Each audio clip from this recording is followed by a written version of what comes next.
Bienvenidos. Esta es la versión especializada en salud del Noticiero Científico y Cultural Iberoamericano NCC.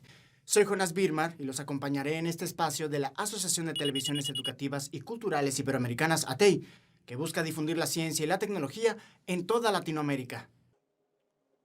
Las variantes del coronavirus están causando un número importante de contagios a una velocidad preocupante, lo que ha generado que varios países en la región europea opten por implementar la vacunación obligatoria, una medida que causa fuertes debates, pues el despegue de contagios compromete sectores económicos derivado de las bajas laborales.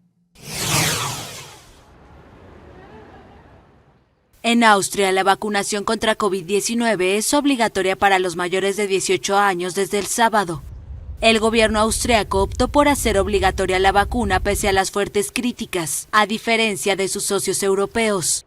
Pero la tasa de vacunación no ha avanzado mucho y se mantiene alrededor del 70% de la población. En estos momentos en Viena estamos vacunando a unas 7,000 personas al día de media. El 10% de estas vacunas son primeras dosis y el 70% son terceras dosis. Pudimos registrar un ligero aumento alrededor del 9% en comparación con la semana pasada. En los centros de vacunación de Viena, algunos se aplican la tercera dosis sin estar convencidos, solo para evitar el vencimiento de su certificado de vacunación. Gran parte de la población permanece fuertemente en contra de la ley. Todos deberían poder hacer lo que quieran con su cuerpo y vacunarse o no, porque la vacunación nunca ha sido obligatoria, excepto una vez para la viruela, pero eso fue después de la guerra. Más del 60% de los austriacos apoyan la medida. De hecho, en la fila, algunos están a favor de la inoculación obligatoria.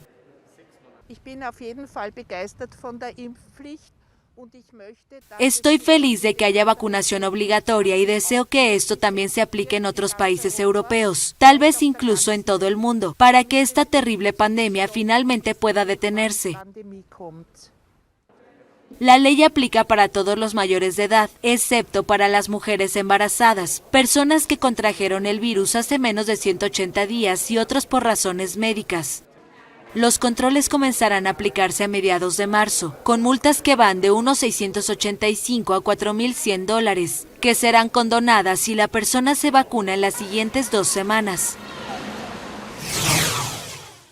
Chile fue uno de los primeros países en América Latina en vacunar a sus ciudadanos contra la COVID-19, una de las campañas de inmunización más exitosas del mundo, a pesar de la fuerte demanda que existía por las vacunas y la limitada capacidad para producirlas. Una jornada voluntaria que alcanza al 92% de los habitantes de ese país y que hoy le permite aplicar una 4ª dosis oficialmente.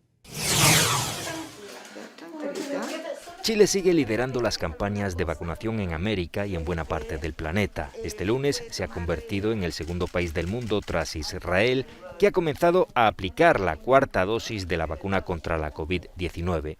El paso del tiempo y la aparición de nuevas variantes hacen que las vacunas pierdan eficacia.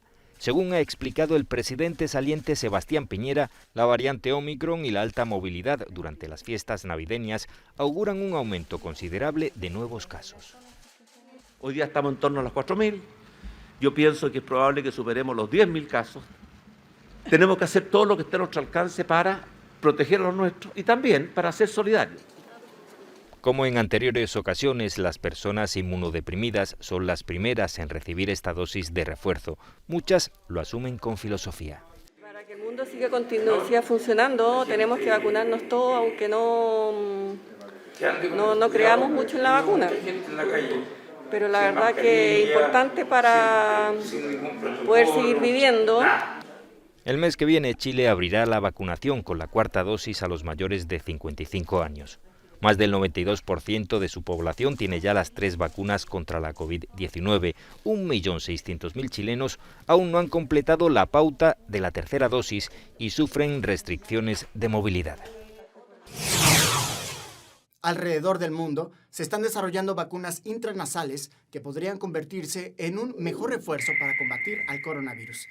Esta versión vacunal ha despertado la esperanza entre la comunidad científica y Cuba ya tiene su candidato en esta presentación de inmunizante. la cual empieza ensayos con el fin de contener los contagios y el desarrollo de las consecuencias más graves del nuevo virus. La directora del Centro de Ingeniería Genética y Biotecnología de Cuba, Marta Ayala, calificó de desafiante y novedoso al candidato vacunal cubano Mambisa, una fórmula intranasal contra la COVID-19.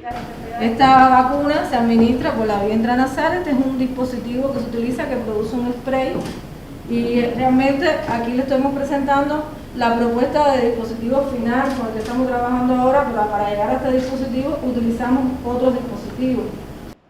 Se trata, afirmó la directora, del primer candidato vacunal por vía nasal que ha comenzado la fase de estudios clínicos en humanos en el mundo. O sea, nosotros ya hemos manifestado nuestro interés. Es un proceso que hemos estudiado y tiene etapas. Ya nosotros hemos trasladado a OMS nuestro interés de someter nuestra vacuna al proceso de evaluación. Y es la OMS libre, o sea, como organización, de ir estableciendo los pasos que va a dar. Mambisa, nombrado así en alegoría a los luchadores independentistas cubanos, es uno de los 11 candidatos vacunales nasales desarrollados en el mundo. El mismo es aplicado a convalecientes de la enfermedad y como dosis de refuerzo en Cuba. Así lo afirmó la investigadora del centro, que diseñó también la vacuna Abdala, una de las 3 avaladas por la entidad reguladora nacional para su uso de emergencia desde mediados del año pasado. El presidente de Cuba, Miguel Díaz-Canel, destacó en Twitter los hitos conseguidos por Mambisa y lo describe como un ejemplo de resistencia creativa en Cuba.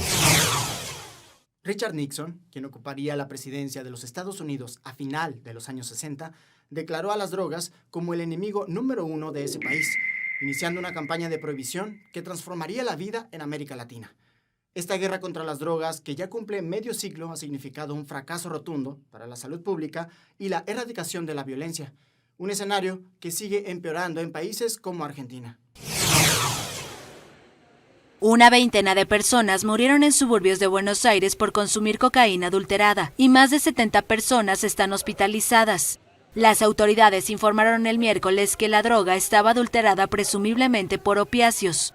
El Ministerio de Salud de la provincia de Buenos Aires emitió una alerta epidemiológica y sus servicios de emergencia continuaban registrando personas en grave estado. La Fiscalía pidió a los compradores de cocaína del populoso cinturón que rodea la capital argentina, de unos 14 millones de habitantes, que desechen droga adquirida recientemente. Los hospitalizados se distribuían en 8 clínicas del norte y el oeste del Gran Buenos Aires. Y aparentemente, por lo que sabemos y por lo que nos dicen, consumieron cocaína con veneno para rata, porque están muriendo una persona atrás de otra acá en el hospital. Un portavoz del ministerio informó a la France Press que hay fallecidos en vía pública y en domicilios que no se pudieron identificar. La policía detuvo a por lo menos 10 personas en una vivienda en el empobrecido barrio 3 de Febrero, a 40 kilómetros de la capital, donde presume que se mezcló y se distribuyó la cocaína adulterada. En el sitio allanado se encontró droga en envoltorios similares a los aportados por familiares de una de las víctimas y que se analizan en laboratorios del Poder Judicial. Lo que sabemos es que él se descompensó, o sea, se descompensó primero el amigo que falleció y después se descompensó él, pidió ayuda y lo trajeron acá a las 5 de la mañana. Y desde ahí está entubado y bueno, grave. Médicos de toxicología del Hospital Fernández de Buenos Aires afirmaron que como mínimo arrancaron con un 30% de adulterante. Vecinos del barrio de Loma Hermosa protestaron y se enfrentaron con la policía, que realizó detenciones de jóvenes en el lugar y destruyeron parte de sus viviendas. El VIH es otra pandemia que lleva décadas provocando contagios en todos los rincones del planeta. Un problema de salud pública que converge con factores psicológicos, sociales, económicos y de derechos humanos. En México, grupos de apoyo han logrado un acuerdo con el estado de Jalisco para la creación de un centro de diagnóstico que pueda ayudar en la lucha contra este otro virus. La Secretaría de Salud Jalisco y las organizaciones que apoyan a personas con VIH aprobaron la creación de un centro especializado para atender a esta población. Luego de que las asociaciones denunciaran la falta de apoyo por 2 años, fue creada una mesa de trabajo con las autoridades estatales y este viernes ambas partes llegaron a los siguientes acuerdos, informó el secretario de Salud, Fernando Petersen. El primero es la creación de una red de diagnóstico en los centros de salud, especialmente metropolitanos, para el diagnóstico de la enfermedad. El segundo es la evaluación de un centro especializado para esta enfermedad o llamado Capacits. Y el tercero es la realización permanente de mesas técnicas que resuelvan problemas específicos. Todo esto de la mano de la sociedad civil. Además, el titular del Consejo Estatal contra el SIDA, Luis Ruiz Mora, expuso. El COESIDA es un órgano conformado por vocales y los líderes son la sociedad civil. Sin ellos no podríamos tener estas estrategias y estos puntos que acaba de decir el señor secretario, y evidentemente para eso estamos, para sumarnos y dar cumplimiento a todas estas propuestas. En días pasados, las asociaciones denunciaron que el sistema no respondía a las necesidades de esta población, porque las citas médicas eran diferidas hasta 6 meses, lo cual pone en riesgo la vida. Para Señal Informativa, Elizabeth Ortiz. En Estados Unidos se ha logrado con éxito trasplantar riñones de cerdo con modificaciones genéticas a un paciente diagnosticado con muerte cerebral. Un procedimiento novedoso que podría ayudar a resolver la escasez de órganos disponibles para trasplante y que también incluye los trasplantes de corazón de cerdo a humano. A continuación, más información al respecto. El norteamericano David Bennett, quien con 57 años padecía una enfermedad cardíaca terminal, se convirtió en la primera persona del mundo en recibir un trasplante de corazón de un cerdo modificado genéticamente. Esta intervención, que se realizó en el Centro Médico de la Universidad de Maryland en Baltimore, se consideró un hito para la medicina. Es la primera vez que un corazón de cerdo pasa a formar parte del organismo humano y a latir dentro del pecho de una persona. Y además es la primera vez que ocurre con estas técnicas de ingeniería genética. Pero realmente la idea de aprovechar los órganos de otras especies diferentes a la especie humana viene ya maquinándose desde hace tiempo. Se considera que en 1905 es el primer registro a nivel de literatura científica de un intento de este tipo. El cerdo al que se le extrajo el corazón para dárselo a David Bennett es un cerdo al que le cambiaron 10 genes nada más. 3 de esos genes fueron suprimidos, son genes del genoma que forman parte de la información genética del cerdo, fueron suprimidos para que no generara rechazo en el humano. Otro gen también del genoma del cerdo fue igualmente suprimido para evitar que creciera en exceso el tejido cardíaco, el corazón, y se le añadieron 6 genes del genoma humano para hacerlo más parecido precisamente a nuestra especie. El corazón utilizado fue proporcionado por la compañía estadounidense Revivicor, que se dedica a la crianza de este tipo de mamíferos para trasplantes de órganos. Los órganos de los cerdos son similares en tamaño a los de los seres humanos. Y ese ha sido uno de los grandes problemas de los genotrasplantes, ¿no? Que podían venir contaminados, ¿no? Por ejemplo, si un cerdo se había criado en condiciones poco controladas, con patógenos propios de esa especie, y además estaba el riesgo de rechazo. Entonces, lo que hace la ingeniería genética y las condiciones controladas de empresas como Revivicor es disminuir estos riesgos. La operación demostró que el corazón de un animal genéticamente modificado puede funcionar en el cuerpo humano sin que se presente un rechazo inmediato. Pero no se pueden perder de vista los debates que ha despertado la noticia hasta ahora, algunos relacionados con la demanda de órganos. ¿Por qué los cerdos? Es una cuestión ética porque llevamos ya pues una larga historia aprovechando los cerdos, ¿no? O sea, por lo tanto es más aceptado, es socialmente mejor aceptado sacrificar un cerdo para salvar una vida humana que sacrificar, por ejemplo, un chimpancé, que es mucho más parecido genómicamente a nosotros. Esa es una razón. La segunda es por practicidad. un corazón de cerdo adulto, por ejemplo, lo tienes disponible en 9 meses, que es el tiempo en que llega a la etapa adulta un cerdo. Esta tecnología no necesariamente va a solucionar el problema. ¿Por qué? Porque están los dilemas éticos en torno a ella que no han sido resueltos, ¿no? Que se tienen que regular, tiene que haber instrumentos para regular este tipo de procedimientos. Y además están también las cuestiones éticas de los derechos de los animales. Hay que ver en qué condiciones en todo caso se van a diseñar y producir esos animales. Y está la cuestión del costo, ¿no? Barato no es. Desde México, reportó para el Noticiero Científico y Cultural Iberoamericano NSC, Karen Rivera de Canal 22. A lo largo de su historia, Cuba ha sufrido numerosas crisis económicas que desembocan en carencias de alimentos y productos necesarios para el aseo personal, como jabón o pasta de dientes. Una situación que la pandemia por coronavirus logró empeorar, mientras que las autoridades de la isla lo atribuyen al bloqueo y medidas impuestas por Estados Unidos. Ahora, la leche es el alimento de primera necesidad que sufre desabasto en la región caribeña. Largas filas en La Habana para comprar leche. Es un producto más dentro de la amplia escasez de alimentos que vive Cuba, en medio del embargo de Estados Unidos que cumple 60 años. En este establecimiento, una bolsa cuesta $6.30, un precio elevado para muchos cubanos que deben conseguir la divisa extranjera en el mercado informal. Nunca nos habían tocado la leche a los niños, así que no sé decirte qué está pasando. Porque nosotros nos han quitado, estamos acostumbrados a que no viene pollo, se demora un mes, pero la leche no, era intocable. Cifras oficiales de Cuba indican que en 2020 la isla produjo 455,000 toneladas de leche fresca, que según estimaciones del sector resultan insuficientes para la población cubana de más de 11 millones de habitantes.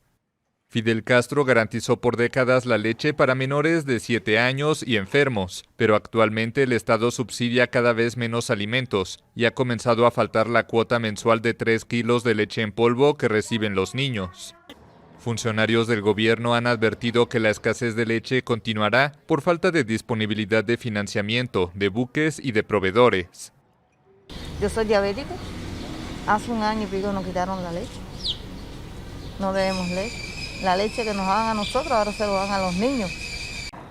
Para La Habana sería fácil y barato traer la leche de Estados Unidos, uno de los mayores exportadores del mundo y cerca de sus costas. El Congreso estadounidense aprobó en el año 2000 exportar alimentos a la isla, siempre y cuando fueran saldados con anticipación, al contado y sin financiamiento. Condiciones difíciles de cumplir para un país descapitalizado, con pocas divisas y sin acceso a crédito de organismos financieros internacionales. ¿Cuál es el objetivo del bloqueo? Que el país perezca, sea que se levante la mano, se cambie de gobierno. Eso no va a pasar. Eso no va a pasar. Pero sin embargo, yo te diría que quitando el bloqueo tal vez quitaría la causa de justificación de muchos de los problemas internos que tiene este país. El gobierno ha tratado de hacer su parte comprando a mejor precio la leche a los productores para evitar la especulación en el mercado informal, donde los consumidores terminan adquiriendo el producto más caro. El parásito que transmite la malaria invade y destruye las células sanguíneas para poder reproducirse. Transmitida a partir de la picadura de un mosquito infectado, el parásito milenario ha logrado evolucionar y es mucho más sofisticado incluso que el virus que causa la COVID-19. Sin embargo, la vacuna que ha tardado más de 30 años en su desarrollo para combatir esta enfermedad ya es una realidad.